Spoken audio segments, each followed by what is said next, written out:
তো বন্ধুরা, আজকে সোমবার 21 তারিখ 4 মাস 2025। আজকে আমার খেয়াল ছিল না যে আজকে আমার ডিগ্রি 3য় বর্ষের ইনকোর্স পরীক্ষা। তো আমাকে জগৎপতি দাদা ফোন দেওয়ার পরে আমাকে বলল যে আজকেই পরীক্ষা।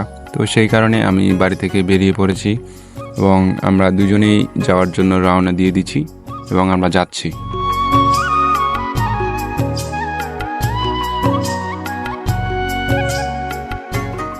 তো যেতে যেতে খেয়াল করলাম রাস্তার চারপাশের যে পরিবেশটা অনেক সুন্দর ছিল। তো সেই কারণে আমি ক্যামেরাতে তুলে ধরলাম সেই পরিবেশটা।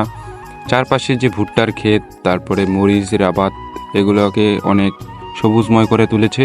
তো সেই কারণে আমি আপনাদেরকে দেখাচ্ছি। তো আপনারাও পুরো ভিডিওটি ধৈর্য সহকারে দেখতে থাকুন। তো দেখতে দেখতেই আমরা চলে আসলাম আমাদের সেই কলেজ মাঠে।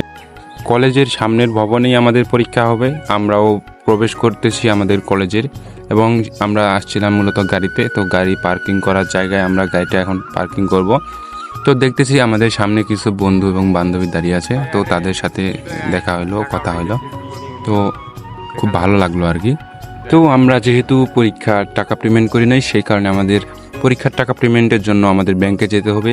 তো আমরা ব্যাংকে যাওয়ার জন্য কলেজ থেকে রওনা দিয়ে দিলাম। তো ব্যাংকের উদ্দেশ্যে আমরা রওনা দিচ্ছি আটোয়ারিতে। তো আটোয়ারি বাজারে আমরা ডাচ বাংলা ব্যাংকে অবশ্য টাকাটা জমা করব। তো সেই কারণে আমরা যাচ্ছি আর কি।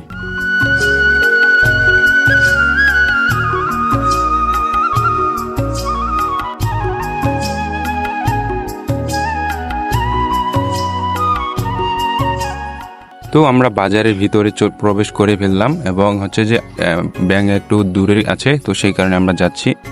তো ব্যাংকের কাছাকাছি চলে আসছি আমরা। তো সামনেই দেখতে পাচ্ছেন ব্যাংক। তো ব্যাংক আমরা আসছি অনেক সকালবেলা, তো ব্যাংক খোলে নাই। তো ব্যাংকটা খুলতেছে, তো সবাই ভিড় করতেছে আর কি। যতগুলো বন্ধু বান্ধবী আছে সকলেই ভিতরে যাচ্ছে যে তাড়াতাড়ি আগে যেন আমরা দিতে পারি। তো আমিও গেলাম ভিতরে, দেখলাম অনেক ভিড়। তো সেই কারণে বের হয়ে আসলাম, দেখলাম যে একটু পরে দিতে হবে। তো সেই কারণে আমিও বের হয়ে গেলাম আর কি। তো অবশেষে আমার যে অ্যামাউন্টটা আছে, তো এই অ্যামাউন্টটা আমি ব্যাংকে পে করে দিলাম এবং সেখান থেকে আমাকে একটি স্লিপ দিল তারা এবং চলে আসলাম পরীক্ষার রুমে। তো পরীক্ষার রুমে এসে তো আমার চিন্তা ধরে গেছে, কিছু পড়ালেখা করি নেই, কী পরীক্ষা দিব আজকে, আবার ইংলিশ পরীক্ষা, লিখবো যে কি ভগবানই জানে।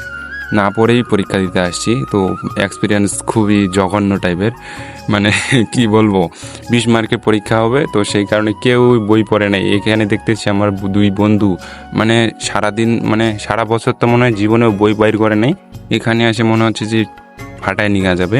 তো সেই কারণে হচ্ছে যে তারা বই পড়তেছে আর কি। তো তাদের দেখে আমার একটু পড়াশোনার আমারও একটু ইচ্ছা জাগ্রত হইলো আর কি, যে আমি কেন পড়ালেখা করলাম না, আমি কেন বই নিয়ে আসলাম না। তো আমার খুব আফসোস হচ্ছিল। তো এদিকে দেখতেছি আবার বোরখা পরা মেয়েগুলো অনেকগুলো আসতেছে, মানে সবাই হচ্ছে বোরখাই পরে আসছে। তো এদিকে আমার পরীক্ষা চলতেছে, মানে ধুমধারাক্কা লিখতেছি, খালি লিখতেছি আর লিখতেছি। আপনারা দেখতে পাচ্ছেন যে আমার বন্ধু আমার দেখে দেখে লিখতেছে। আমার বন্ধু হচ্ছে গার্লফ্রেন্ডের পিছনে সময় বেশি ব্যয় করে, সেই কারণে আমার দেখে দেখে তাকে লিখতে হচ্ছে। তো আপনারা কেউ গার্লফ্রেন্ডের পিছনে সময় লস করবেন না। তো অসংখ্য অসংখ্য ধন্যবাদ আপনাদের এতক্ষণ পর্যন্ত আমার ব্লগ ভিডিওটি দেখার জন্য।